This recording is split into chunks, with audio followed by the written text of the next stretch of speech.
ज़ालिम ज़ुल्म पंजा मौला बेपरवाह थई। घट कर ज़ालिम ज़ुल्म पंजा मौला बेपरवाह थई। बीद सड़ी हिक ॾींहं में सुहिणा आशिक़ जी अहिड़ी आह थई। घट कर ज़ालिम ज़ुल्म पंजा मौला बेपरवाह थई।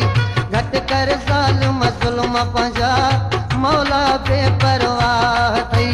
बीद सड़ी हिक ॾींहं में सुहिणा आशिक़ जी अहिड़ी आह थई। घट कर ज़ालिम ज़ुल्म पंजा मौला बेपरवाह थई। घट कर ज़ालिम ज़ुल्म पंजा मौला बेपरवाह थई।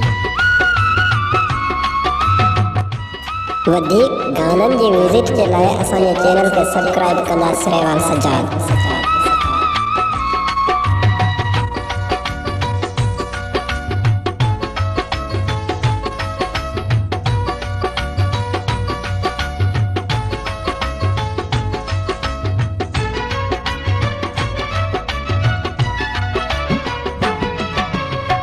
जेको तोखे मोहब्बत ॾे पियो तूं उनखे पियो दड़का ॾीं।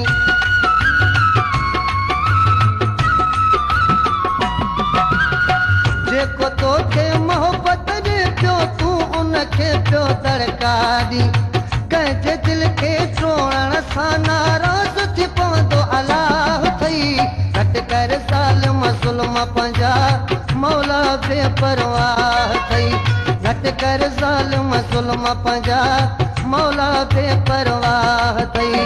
बीद सड़ी हिक ॾींहं में सुहिणा आशिक़ जी अहिड़ी आह थई।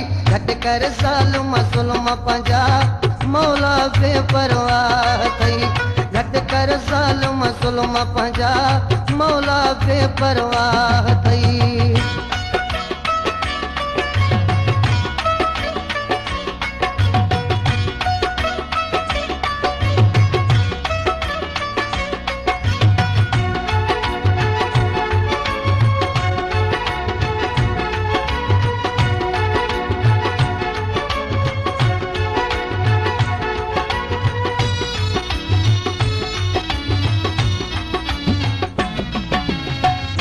जवानी चैन ॾियण लाइ केरु न पोइ सलाम कंदई।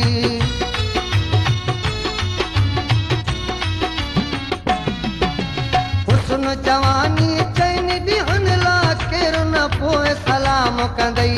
कोन हमेशह रहंदई जेको दुनिया जो अॼु चाह थई। घट कर ज़ालिम ज़ुल्म पंजा मौला बेपरवाह थई। घट कर ज़ालिम ज़ुल्म पंजा मौला बेपरवाह थई। बीद सड़ी हिक ॾींहं में सुहिणा आशिक़ जी अहिड़ी आह थई।